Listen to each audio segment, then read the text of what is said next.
Pentecost 10a, Matthew 14:22-23, the in-between storm. The lyrics of a song by Tom Waits, street poet, go like this. Things are tough all over when thunderstorms start increasing over the southeast and south central portions of my apartment. I get upset, and a line of thunderstorms was developing in the early morning ahead of a slow-moving cold front, with tornado watches issued shortly before noon Sunday for the areas, including the western region of my mental health and the northern portion of my ability to deal rationally with my disconcerted, precarious emotional situation. It's cold out there, colder than a ticket taker's smile at the Ivar Theater on a Saturday night. Flash flood watches covered the southern portion of my disposition. That's from a song entitled Emotional Weather Report on the Nighthawks at the Diner album, if you want to hear it. Bad weather is part of life. Sometimes even heavy emotional weather, of course, and it's a lot like regular heavy atmospheric weather. Fascinating, fearful, dangerous. Puts the adrenaline in your blood and the blood in your large fight and flight muscles. It's intensity in Tense City.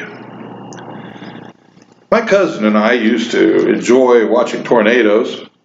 We'd sit in our pickups on the sandy section line roads in the middle of Kansas, watching to the southwest for clouds with circulation that might drop a funnel onto the prairie. The narrow roads there were lined with hedge apple trees, called them Osage oranges. They were planted as windbreaks and snow fences for the fields. You couldn't go through them because they were thorny. One day, Armin was rewarded in his chase. A funnel dropped on his road about a mile away, and it was coming straight east at him. He took off and was running about 65 on a road that was really good for about 35. He said he kept checking the rearview mirror, and he figured the devil was chasing him. Because behind him, the trees were folding in on the road from both sides and then crazily floating up into the spinning black jaws of the storm. He outran it, and he had a great tale to tell. Last week, we talked about the political storms of Jesus' day, the storms of a hoped-for revolution brewing on a near horizon. Today's narrative takes us from the site of that feeding of the multitude across the Galilee into a storm where Jesus sends the disciples out to sea. Then he dismisses the crowd who were probably still very much intent on somehow, somewhere, revolting against Rome. Those miracles of both healing and feeding would seem to many like Jesus is the one. He'll lead the successful revolution against the empire. They would carry him as their king in triumph into Jerusalem at the time of the Passover, now close at hand. This would have been the Passover just 1 year before the Passover at which the Last Supper was celebrated. The crowd wants to force God's hand. And somehow, Jesus manages to get the disciples packed up in the boat, sailing out into unfamiliar territory, and he gets the crowd dismissed so he can take some time to pray. And then in that in-between time, the in-between storm breaks loose on the disciples' poor little boat. They embarked at dusk. They're still rowing and bailing in the wee hours before dawn. They may have been doing this for 7, 8, 10 hours. They're exhausted. They're hungry and freezing. They're afraid of dying. The chaos is overwhelming. Summer of 1970, I survived an in-between storm of sorts. It was a first event in between the transition from the civilized comforts of home and a pedestrian summer job between semesters on the county road crew, all the way to the raw wilderness of the Wind River mountain range in Wyoming. 6 weeks of primitive survival started with canoeing white water on the Green River. The guide said, "No problem. Meet us in 4 hours downriver." They assigned buddies and off we went. My buddy had never been in a boat.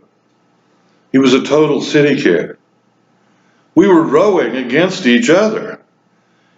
Everybody left us in their wake. We couldn't even see anybody else in the party. We're all alone. At the first set of rapids, we got sideways on a boulder and the water was pouring into the canoe, wrapping it around a rock. We struggled in freezing water to get to the shore, and an angel on horseback was there. He was an Indian cowboy, an Arapaho from the reservation we were traveling through.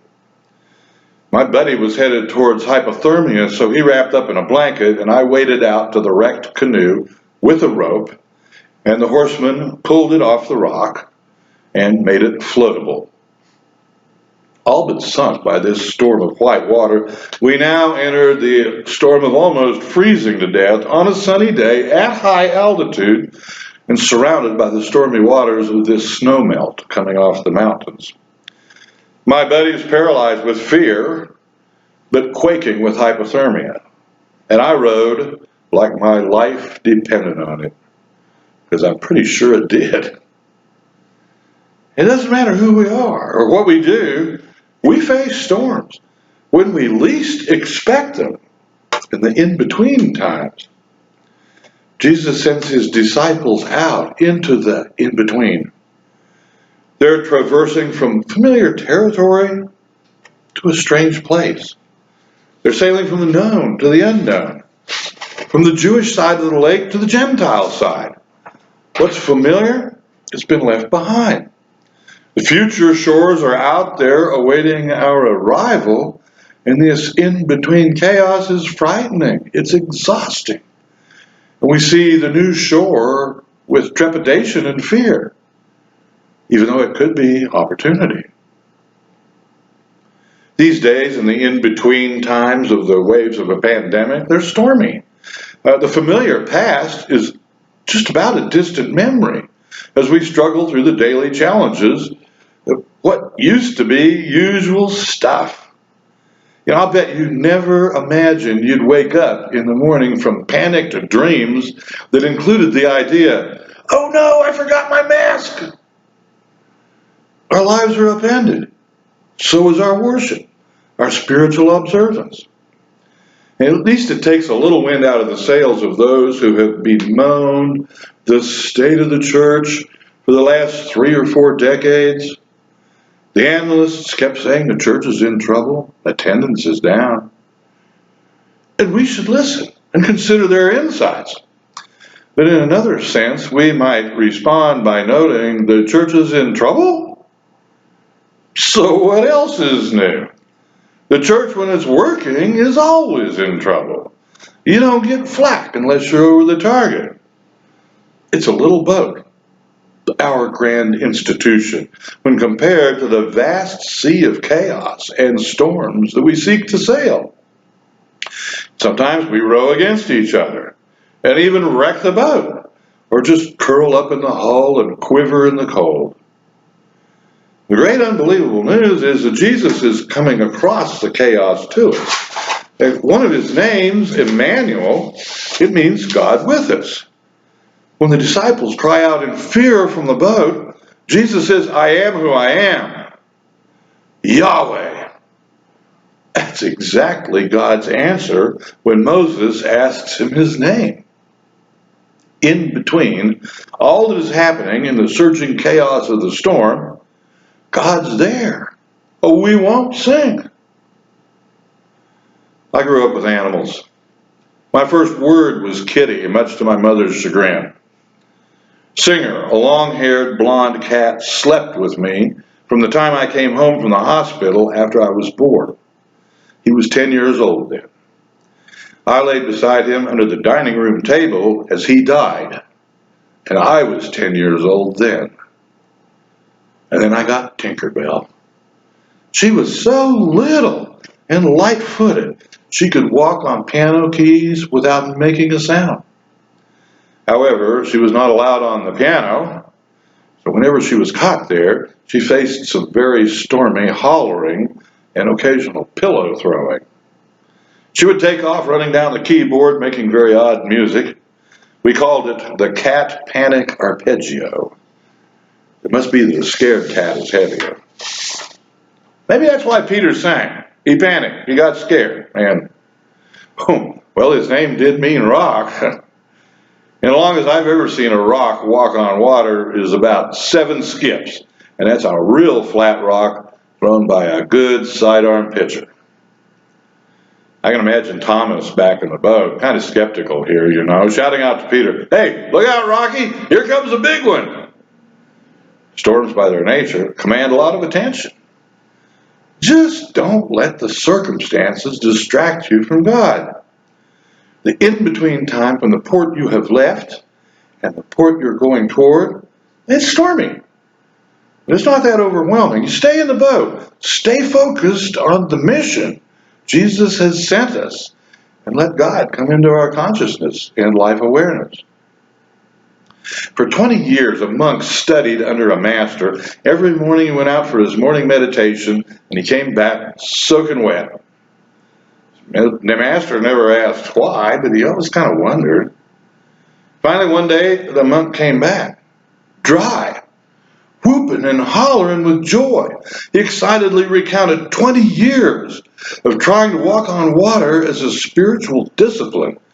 And finally, this day, he did it without sinking.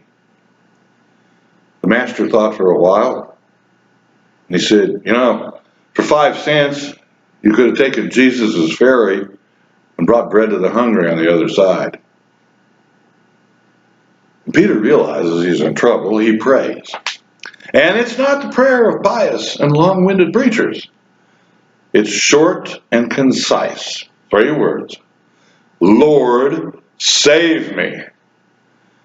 When we're doing our business in deep water, all we have to do is pray for help. It's not about walking on water.